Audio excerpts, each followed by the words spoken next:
नमस्कार, स्वागत है एक बार फिर से आप सभी का आपके अपने चैनल हनुमान सेवा परिवार में। आशा करते हैं कि प्रभु श्री हनुमान जी और परम पूज्य गुरुदेव बाबा नीव करौरी महाराज जी आप सभी भक्तजनों पर असीम कृपा सदैव बनाए रखें। जो भक्तजन महाराज जी के साथ में धीरे धीरे भक्ति को समझने लगते हैं, वो इसके साथ ही महाराज जी का उनके संबंध में असीमितता को भी ग्रहण करते जाते हैं।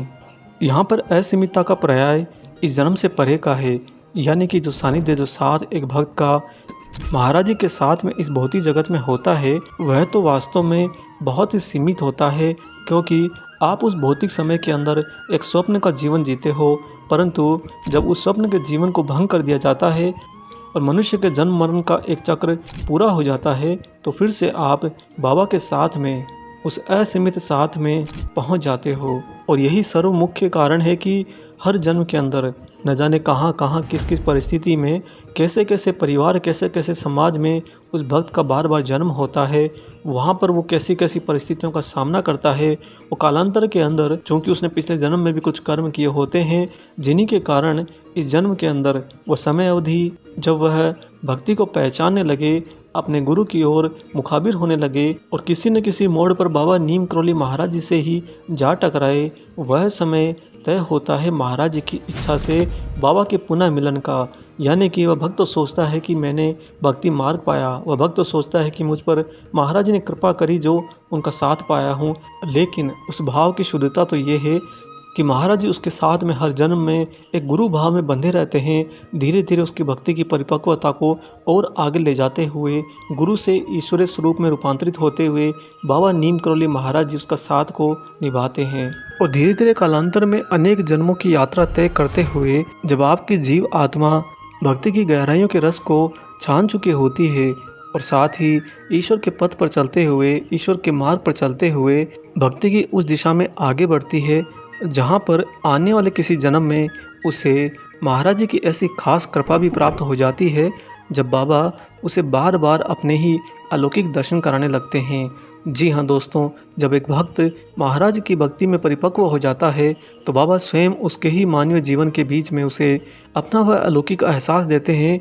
जब गाहे बजाए महाराज जी स्वयं इस भौतिक आयाम को त्यागते हुए उस अलौकिक यथार्थ में रहते हुए उस भक्त के सामने अनायास ही प्रकट हो जाते, अनायास ही उससे बात करते, अनायास ही अंतर्ध्यान हो जाते और ये लीला बाबा निरंतर करते जाते।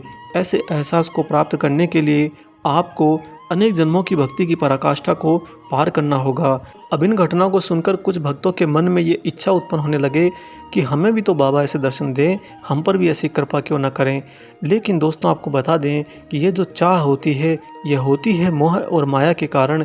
जब तक आप इस मोह माया को ना समझकर इसे त्याग नहीं देते, तब तक ये चाह आपका पीछा करती रहती है, आपके साथ में आपका हाथ थामे रहती है और इसी के कारण आप आगे की ओर अग्रसर न होकर वहीं पर एक स्थान पर खड़े होते हो और बस परिकल्पनाएं कर रहे होते हो कि काश मुझे महाराज जी उस अलौकिक दर्शन से रूबरू करा दें।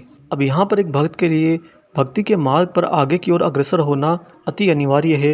एक ही जगह पर खड़े हुए भक्ति करना निरी मूर्खता है। आने वाले किसी खास वीडियो में हम आपको ये भी बताएंगे कि किस तरह से आप अपने ही आयाम को पहचान भी सकते हो कि आपका भक्ति के अंदर अभी कहाँ तक का स्थान पहुँचा है और आगे आपके लिए क्या आदेश भाव, क्या निर्देश भाव आपके ही गुरु, आपके ही ईश्वर के द्वारा आपको प्रदान किए जाते हैं। आज आपको महाराज जी के एक भक्त, खास भक्त नासिर अली का किस्सा सुनाएंगे, जहाँ पर महाराज जी ने किस तरह से अपने भक्त नासिर अली के साथ में इस भाव को निभाया। दोस्तों, आपको बता दें कि ये वही थानेदार नासिर अली हैं जिन्होंने शुरुआत में महाराज जी को न पहचानते हुए एक बार बाबा को रात भर हवालात में बंद करके रखा था।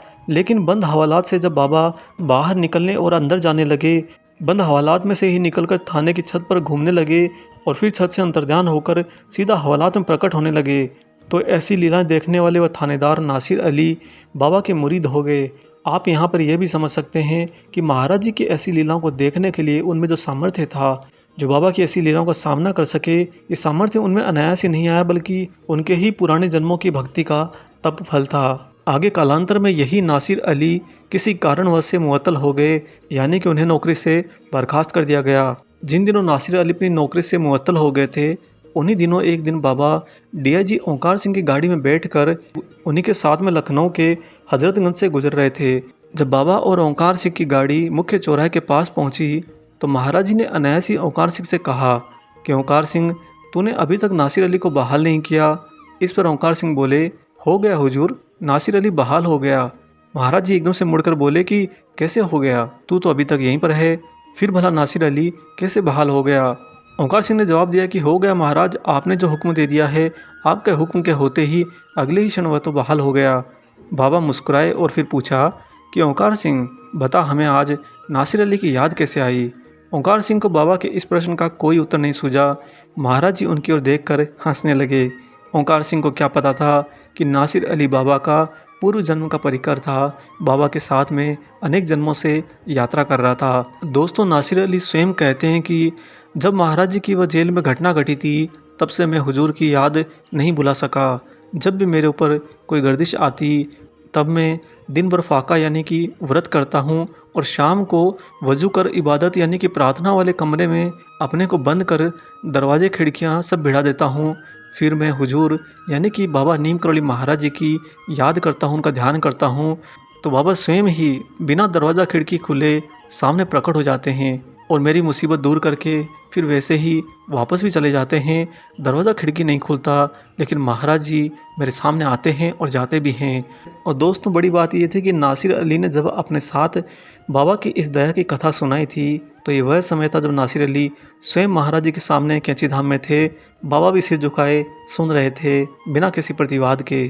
यहाँ पर दोस्तों इसका मतलब है कि महाराज जी के सामने बैठा भक्त महाराज जी की ही लीला का वर्णन कर रहा है कि बाबा किस तरह से एक बंद खिड़की दरवाजे के कमरे के अंदर अनायास ही उसके पुकारने पर प्रकट होते, उसे समस्या से बाहर निकालते और अंतर्ध्यान हो जाते। महाराज जी के सामने बैठकर बाबा की ही लीला वह सुना रहा था। दोस्तों, ये वह दौर था जब हर एक मनुष्य सत्य के राह पर अडिग होकर चलता था। उस समय इतना ज़्यादा सोशल न्यूज़ मीडिया इनका दिखावा नहीं था और ना ही लोगों में होड़ थी कि झूठी खबरें फैलाकर कोई प्रचार प्रसार किया जाए। उस समय एक भक्त जब ये बात कह रहा है तो यह पूर्ण रूप से सत्य है कि यह घटना उसके साथ घटी है और महाराज जी की विशेष कृपा उसे तब प्राप्त हुई जब वह कई जन्मों से बाबा के साथ में उनके साथ में यात्रा कर रहा था। ठीक उसी तरह से हो सकता है कि आप में से अनेक भक्त महाराज जी के पूर्व जन्म के परिकर हों। बाबा ने आपको फिर से ढूंढ लिया, फिर से पकड़ लिया और फिर से आपके साथ में कुछ समय की मानवीय लीला बाबा अग्रसर कर चुके हैं। महाराज जी के इसी सानिध्य में उनके परिकर बनकर रहिए। सदैव उनके लिए जन्म जन्म तक जुड़े रहने के प्रण के साथ ही भक्ति पर आगे बढ़ते रहिए। आशा करते हैं कि आज का ये खास विशेषांक आपको जरूर पसंद आया हो। वीडियो अगर अच्छा लगा है तो जाने से पहले इसे लाइक कर दीजिए और अगर आप चैनल पर नए हैं तो चैनल को सब्सक्राइब भी कर लीजिए। मिलेंगे दोस्तों बहुत जल्दी ही एक और ऐसे ही दिव्य अंक के साथ। तब तक अपना और अपने माता पिता का संपूर्ण ख्याल रखिए और परम प्रभु श्री राम जी का निरंतर गुणगान करते हुए बाबा हनुमान और बाबा नीम करौली महाराज जी की निस्वार्थ होकर सेवा करते रहिए। जय सिया राम।